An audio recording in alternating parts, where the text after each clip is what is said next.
Oh gosh, look at the crowd. This way. Those who spread goodness radiate happiness to everyone around them. Introducing LOLC Finance Credit Cards. Fuel the goodness in you. Display your brand message on digital screens at prime locations. The largest digital advertising network in Sri Lanka. Emerging Media.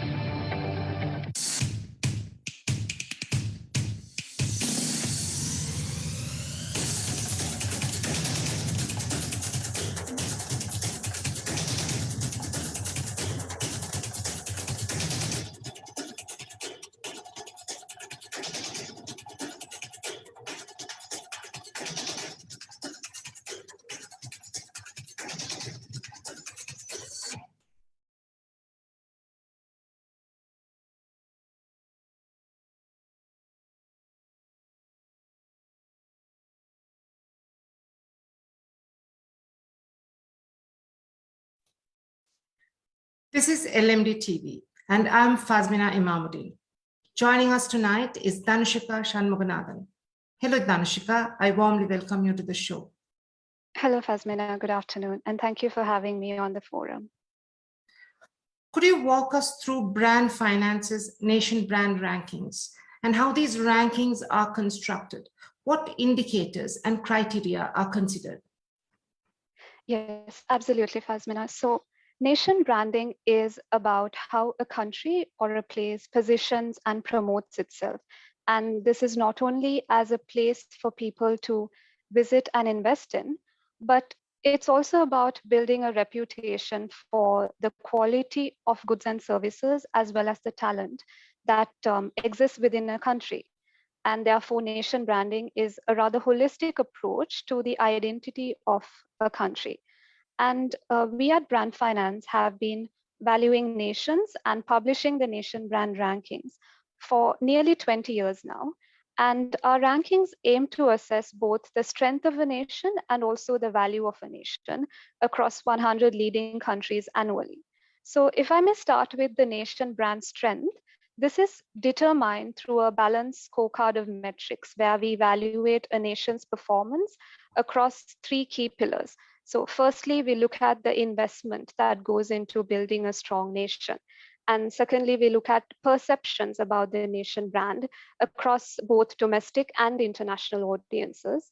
And finally, we also assess the performance of a nation in comparison to other nations on metrics such as its GDP, its business and trade, the foreign direct investment, and also the talent.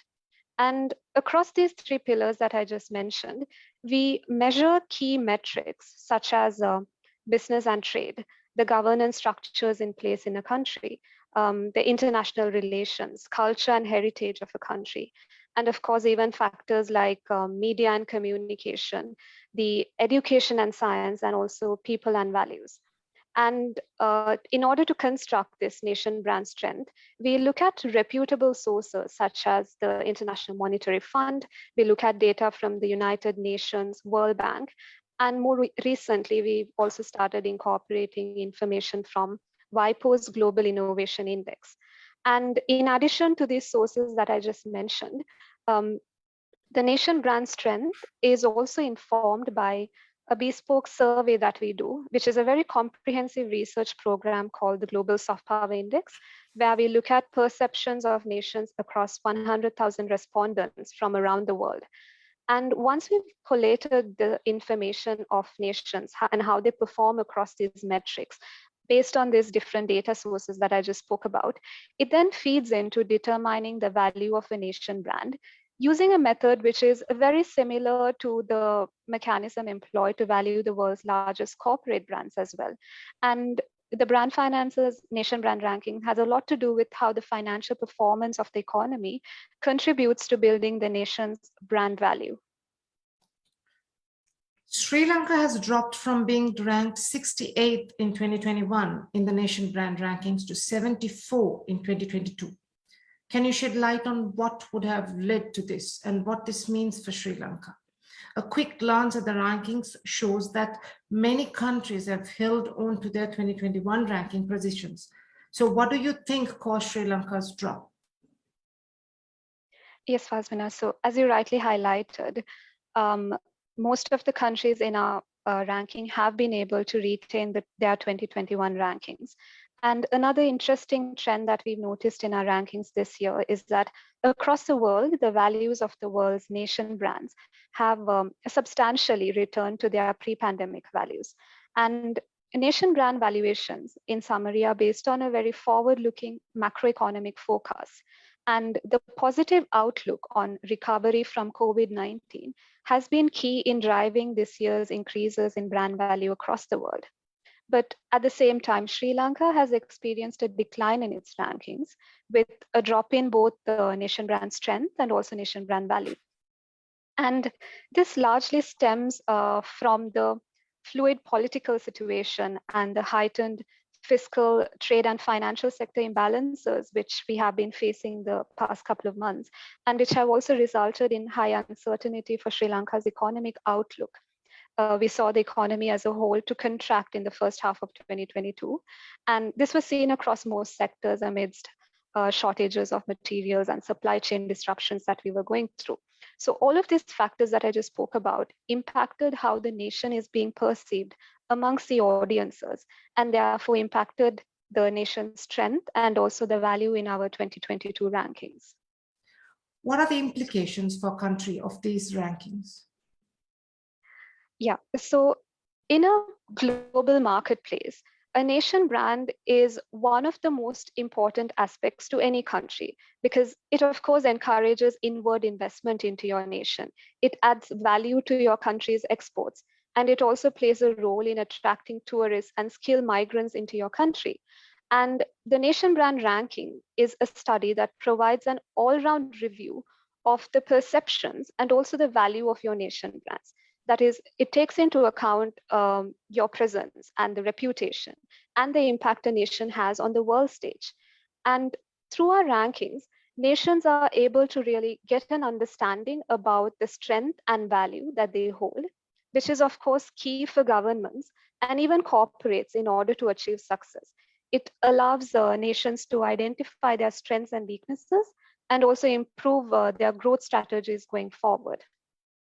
And when it comes to nation branding, we commonly think that this only impacts on a global stage, but often overlooked is the factor that nation branding can also derive better outcomes at home.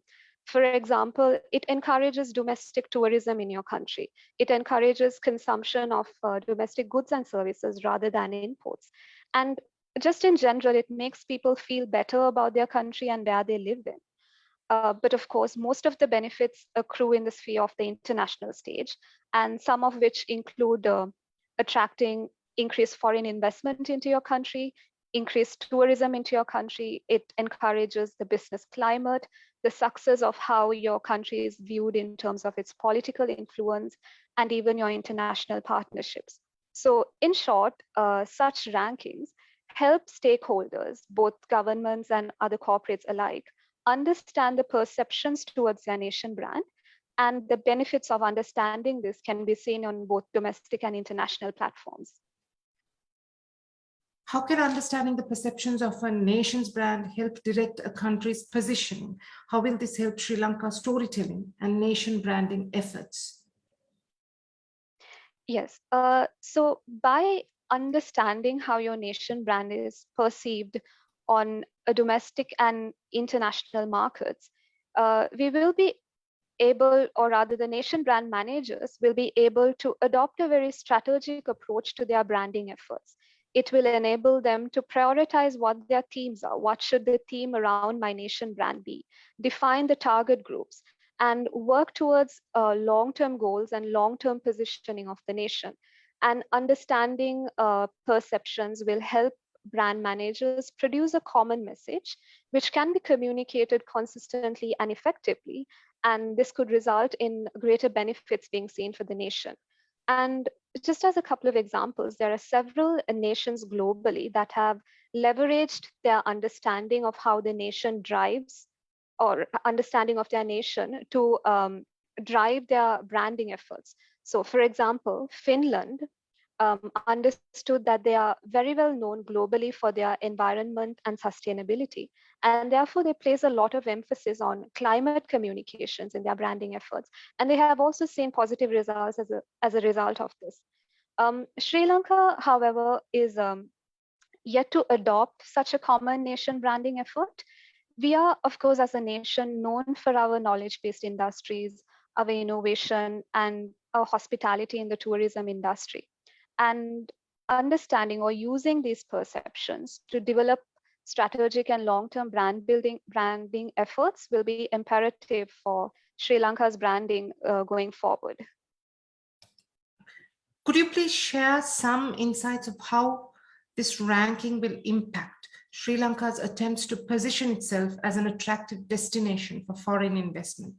To what extent do you think the drop in the ranking will influence potential investors? Yes, Fazmina. So the studies that we have carried out in the past have shown that a nation's soft power and a nation's brand strength has a direct impact on attracting foreign investment into the country. And we are a relatively smaller country, and our impact on the global stage as an attractive destination for foreign investment will be through demonstrating leadership where possible. And an interesting find in our Brand Finance Global Soft Power Index and the Nation Brand Ranking is that Sri Lanka's perception towards business and trade, which is a metric that we measure, in comparison to other metrics, is that Sri Lanka has fared well in terms of business and trade. And this, of course, indicates that there is interest in Sri Lanka amongst investors, despite the ongoing crisis that we are facing. However, having said that, the key to attracting foreign investments into a country is, of course, through ensuring that the process and the investors' interaction with the nation is very open, transparent, and dependable. And foreign investment globally is looking at a conducive and enabling business environment that has consistent policies, and the bureaucratic red tape is reduced, and there's efficient and transparent processes in place. Therefore, ensuring such policies are in place will play a key role in Sri Lanka's attempts to position as an attractive destination for foreign investment. What steps should our national leadership take to ensure that we improve in the rankings in 2023, or at the very least, retain this position and not slip further? Yeah, so when we talk about nation branding, we're talking about the country as a whole, and every national identity representative within the country is a means of building favorable internal and external image about the country. And in many cases, the country's national leadership is the first point of reference people have of the country. And we're really talking about public figures here who represent a particular value system. They represent the perspective of the country and the country as a whole. And these national leaders can therefore contribute to these perceptions through their political and diplomatic decisions that they take. And this can impact how audiences view Sri Lanka's international relations and governance structures, adding to both the nation's strength and value in the long run. In this competitive nation branding market, how could a nation ensure that its voice is heard? How would you suggest Sri Lanka approaches positioning itself? What opportunities are there to leverage geographic indication in nation branding strategies? So the key here would be to really measure how the world sees you, understanding what image you want to project and what image you are projecting at present, and how to work around this is key to ensuring how your voice is being heard. And every country globally is aiming to drive some form of competitive advantage through their country's branding efforts and their country's brand image. And this could be in the form of tourism advertising or foreign direct investment campaigns that they run, and even global events such as hosting the Olympics or the Formula One. And a lot of work needs to go into building a nation's brand positioning, which is, of course, informed through how the nation views the country on a global and international stage. And talking about incorporating geographic indication, of course, incorporating geographic indication within your branding strategies will ensure how your voice is being heard in the global market. So it has been proven through empirical evidence that a mutually beneficial relationship exists between nation brands and geographic indication products. And a good example would be the Scotch whisky. And there have been studies carried out by Brand Finance that validates this view that location branding can drive positive perceptions for a nation. And drilling that down to how Sri Lanka could use it. So a good example is Ceylon tea. Ceylon tea is a good country of origin product that has survived in our country for over 150 years now, after it was first exported to the United Kingdom. And although it still retains the perception about being a good quality tea, it is of course now under pressure to use modern marketing techniques, branding techniques to really stay relevant in this rapidly changing environment. So branding strategies focusing on geographic origin of a product is key to differentiate our products from the normal commodities outside. And this, of course, will play a major role in driving how the nation is being viewed on a global stage. The 2023 budget announcement is eagerly anticipated. What do you think the country needs most at this time, which should be included in the budget and would signal that Sri Lanka is sensitive to investor reservations and may encourage foreign investments despite the finding of such rankings? Yeah, so despite the findings of such rankings, I mean, even as I highlighted earlier, Sri Lanka has fared well in terms of perceptions on its business and trade. And what is really important right now is ensuring that the process investors go through when investing in Sri Lanka is very transparent and dependable. And this will be key in attracting investment into the country. We really have to ensure that we facilitate investors coming into the country by focusing on creating business environments and systems that encourage them. And this will enable Sri Lanka to regain its credibility and reputation in the international stage, which could also have a positive impact on these rankings in the near future. And of course, this is not only about attracting foreign investment, but in terms of improving Sri Lanka's perceptions across. I mean, ensuring that we have long-standing, transparent laws, consistency in policies and procedures will ultimately result in how the country is being viewed globally, be it in a positive or negative manner. A national brand is key, isn't it? So as a contribution, LMD has launched a campaign titled Refresh Sri Lanka to encourage greater awareness and engagement with the mindset change as we desperately need a more civic-minded society. What role could you suggest to society at large to engage with in being more socially conscious and help drive better perceptions of Sri Lanka in the future? Yes, Fazmina, a nation brand is key. And the society is a key brand ambassador to the nation. And of course, this is a very great initiative by LMD to create awareness and encourage engagement. And sometimes just telling an international audience that these are Sri Lanka's values would not be sufficient. And having the society take across this message as key brand ambassadors of the nation could make all the difference in terms of driving nation strength and in value. This can create attention in a global platform and start a dialogue, which can be leveraged to attract target groups internationally and enable Sri Lanka to stand out in some context. Thank you. Any closing thoughts you would like to share with our audience? Yes, Fazmina. So there is no denying that nation branding has become a very strategic issue for most countries. And given the rapidly changing, the competitive landscape that we are in, creating a resonating identity is becoming increasingly vital, and more so for a country like ours that is developing and that is striving to carve out a strategic position in this landscape. And of course, there are a lot of strategic and economic implications behind nation branding, which makes it even more important to think about this and take the steps to sustain and create a strong country brand globally. And conversations like the one we are having now, where we speak about and understand the importance of nation branding, is key to driving a nation's reputation on the world stage.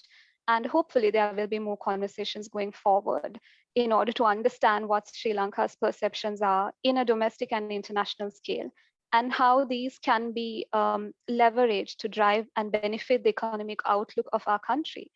And yeah, so thank you for this opportunity, Fazmina, and thank you for LMD Forum for having me on the show. Thank you, Dhanushika, for your time and insights. You provided a comprehensive explanation of the relevance of nation brand rankings, as well as your thoughts regarding the current state of the nation. Thank you once more for the direction you suggested we take, Refresh Sri Lanka.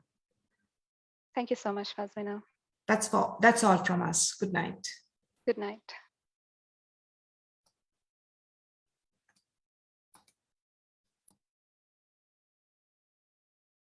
Don't forget to subscribe to our YouTube channel and follow us on Facebook and Twitter. Thank you for watching and stay safe.